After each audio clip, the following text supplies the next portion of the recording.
Okay, maybe a question for both of you. How do you like the new Calder gallery? Wow, this Calder gallery is fantastic. It's really fantastic. And we like it and people love it. So, how did this come about, this collaboration between Fondation Beyeler and Calder Foundation? Well, you know, since Sam became director here, we've been having this discussion about how can our two foundations collaborate? How can there be shared vision and where do we overlap? And eventually we came upon this idea of having a permanent Calder gallery. And what a great idea. And then conceptually, so that it's always fresh and alive, there's going to be different curated experiences, and this is Theodora, she's the grand first presenter, and this, well, you should talk about the presentation. Yeah, how did you select the works for this presentation? We did it closely together because I could go to this archive, to this Calder Foundation. They have a fantastic archive of all the works, which is really almost unique. And we were talking about which period or which moment in Calder's career, Calder's work would be wonderful to start with. And this, then we came up with this time around 1930 and the 40s. And the other and primary basis was that this gallery is in honor of Mary Calder, which is the younger daughter of Alexander Calder, and she died last year, and she made a huge donation to the Calder Foundation, and so we started to look at the works in this donation, and so most of these works in the first gallery installation are from the donation. Yeah, I have to say that's really gratifying that my mother's genius really to leave. She left her entire collection of her Calder works to the Calder Foundation, which is 1,103 works of art, which is tremendous. So personally, I'm very, very happy that the gallery represents her intent and not just her father, my grandfather's genius, but also it's very personal. And Theodora did a beautiful installation that's intimate and personal and also vigorous, you know, and intentional. And it spans quite a range, because the last work, which is the first work right above your head coming in, this large black mobile is from Calder's last year, 1976. So it begins in October 1930 and ends in 1976. So it's actually a spectrum, mostly 30s and 40s works. But what, for example, in this room you really can experience, and which is not so well known, that Calder's work are not just the playful mobiles and things moving, but it's first incredibly courageous deed to include, to bring into the art movement and to produce through movement volumes and space. And this is something which you can experience here. This performative aspect is something which you can experience in this gallery in a very beautiful way. So this is the first installation, but there are others to come. Yeah, the concept is, one, not keep it so dogmatic, but also to have it fresh and reinvigorate it. So I think in January or so, we're going to have another Beyeler Foundation curator come with a new concept, a rigorous curatorial view. We have no idea what it is yet. We haven't even begun with the idea.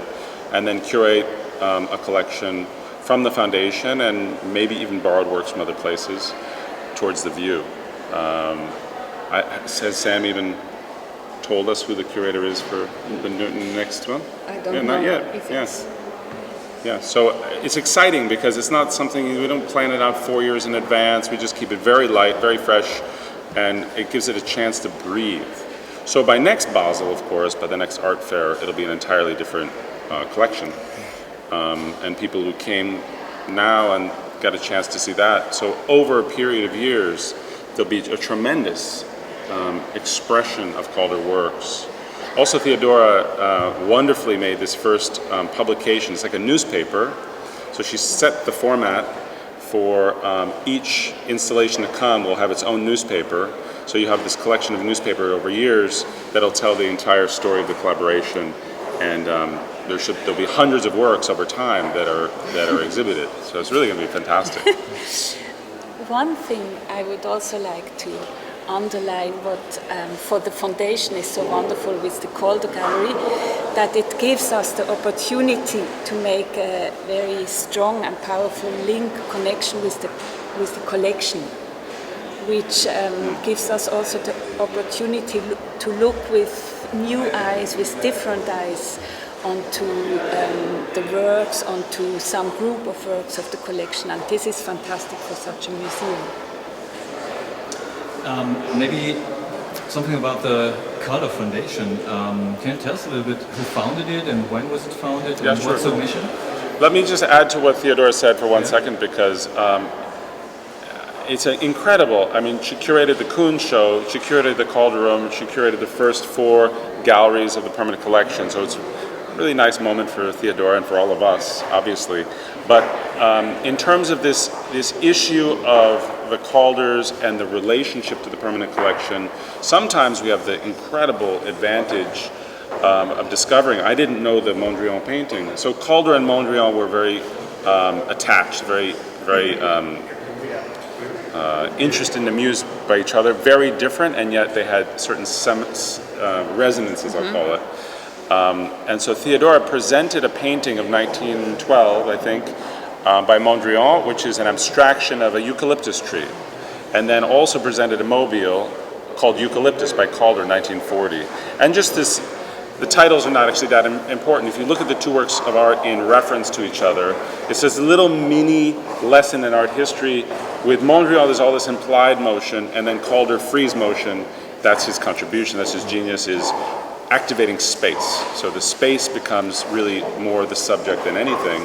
And seeing the Mondrian and seeing the Calder together is really, really fantastic. And Sam had the brilliance, of course, to put these 2 eucalyptus works of art into the Beyeler Foundation booth in the art fair as an explanation of what's going on here. So it's really nice. It just all feels, it has a kind of harmony that you don't expect that frequently. So the Calder Foundation, I started the Calder Foundation in 1987, and my intention was to, 1, create a small foundation that was able to change and be amorphous and deal with issues as they came up and take a new leadership role in a different direction and expand and be creative. But it all comes back to the same question. How do our activities relate to Calder's legacy? How are we honoring his legacy? How are we protecting his legacy? So whether it's through issues of intellectual property and copyright violations and things like that, or whether it's working with a great museum or foundation in collaboration and making a huge retrospective, or some great intimate collaboration like this one we have.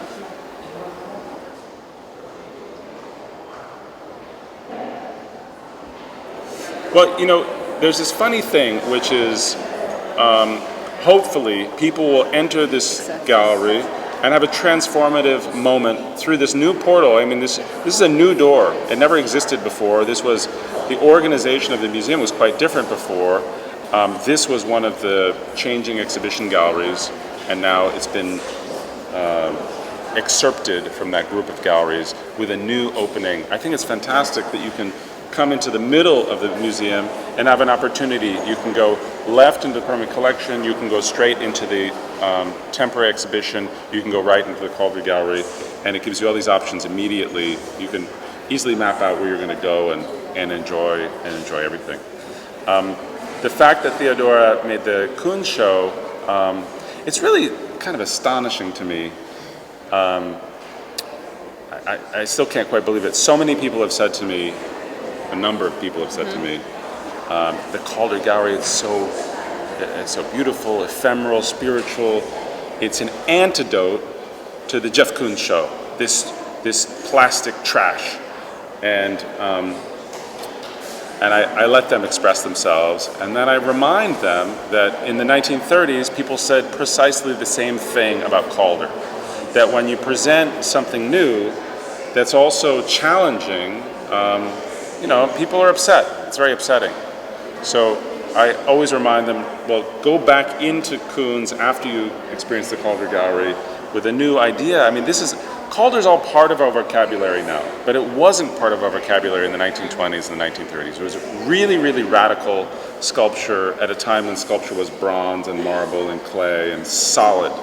So using the space, even the sculpture behind us, it occupies space. Without the space, it doesn't exist. Space is part of the work of art. And that is something that was beyond a lot of people in the 1930s to understand.